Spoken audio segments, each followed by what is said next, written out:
Hey, it's Mr. Keys, and today we're going to talk about a music theory concept known as secondary dominant chords. We need to know four things. 1. How to find a perfect fifth above a certain note. 2.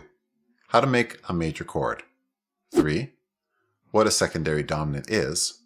And 4. How to use secondary dominants to enhance our chord progression. Concept 1. Finding perfect fifths. An interval is a distance between two notes. Just like miles can be used to represent the distance between two cities. The distance between two intervals is calculated mainly by counting letter names. C to E is a third. C, D, E. E to C sharp is a sixth. E, F, G, A, B, C. There are many types of intervals, but we only need to know about a specific interval known as a perfect fifth. If we start on any note and move up 7 semitones, we can find a perfect fifth every single time. Let's start on D.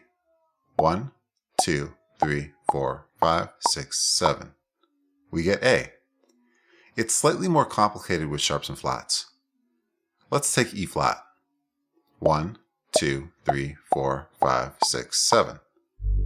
Do we call this A sharp or B flat? Well, we know that E flat to A sharp would be a fourth because E, F, G, A, and E flat to B flat would be a fifth, so we call it B flat.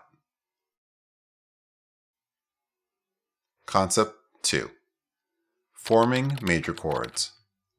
A major chord is comprised of a root, the lowest note, a third, and a fifth. One foolproof way that we can use to form a major chord is by using the 4-3 method. Start on any note, move up 4 semitones, then move up another 3 semitones. Those 3 notes form a major chord. Let's try it. I'll start on E.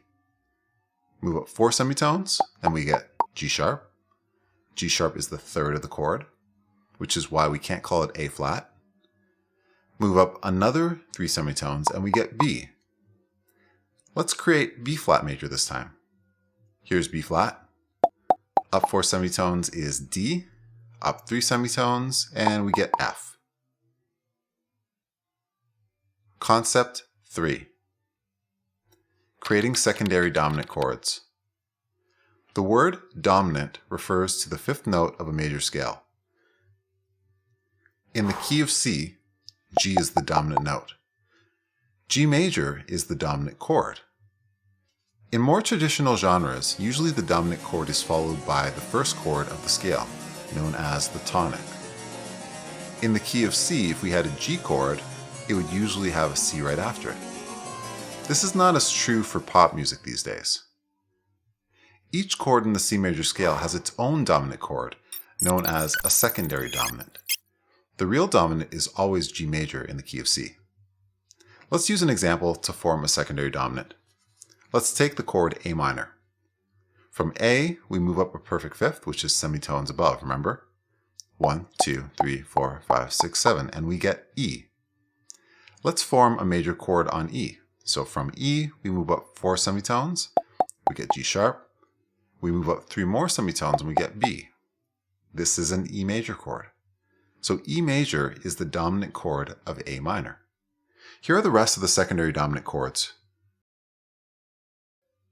Concept 4. Using secondary dominant chords. Using our favorite song of the series, let's create a chord progression. A minor, C, F major, G. I find that in a lot of today's music, the most impactful secondary dominants are used on minor chords, so we'll stick to that today. Remember in the previous video when we learned about passing chords? Well, instead of using one from the key of C major to get to A minor, like one of its neighbor chords, we're going to use its secondary dominant or its dominant chord. Recall that the dominant for A minor is E major. Let's update the progression and we'll see what this sounds like.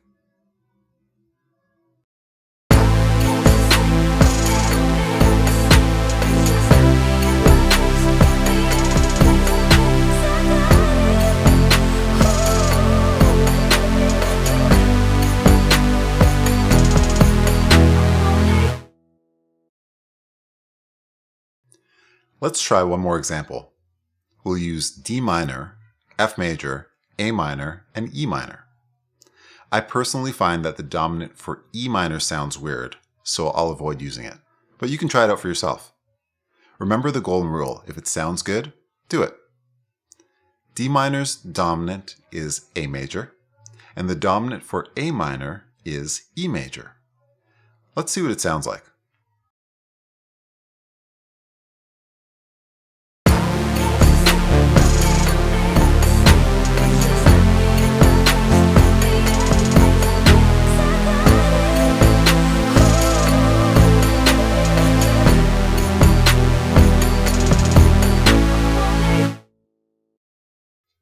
So secondary dominant chords are not part of the key that we're working in.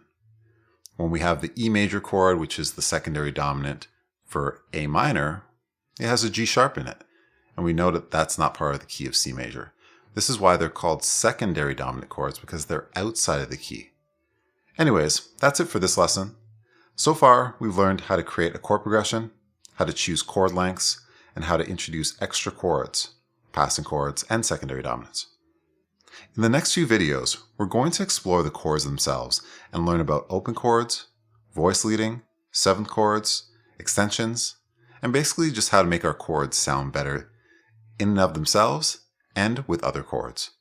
Stay tuned.